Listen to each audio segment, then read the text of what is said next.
Various industry government नमस्कार प्रणाम आदाब सत श्री अकाल एक बार फिर डॉक्टर करने के लिए हाजिर हुआ हूँ हम सेवा कर आज जो मैं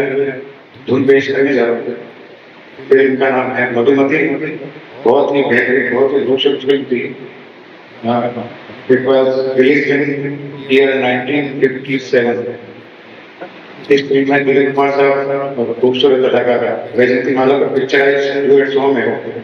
दिल धड़क धड़क के कह रहा है जिसे मैं पेश कर रहा हूँ और एक बात और जो मेरे को जानकारी में है मैं आप लोगों के साथ शेयर करना चाहता हूँ कि मधुमती वो फिल्म है कि इसे फिल्म फेयर में 7 अवार्ड मिले थे best director best music best lyrics best comedian इस तरह से कुछ 7 अवार्ड मूवी को मिले थे बहुत ही बेहतरीन थे और जो मैं गीत पेश करने जा रहा हूँ इस पर author number one of the best song of my choice बहुत समय से सुनना बचा रहा और जहाँ भी कहीं मैं परफॉर्म करता हूँ तो इस गीत को मैं जरूर पेश करता हूँ तो मैं ये गीत पेश कर रहा हूँ दिल धड़क धड़क के कह रहा है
Thank you.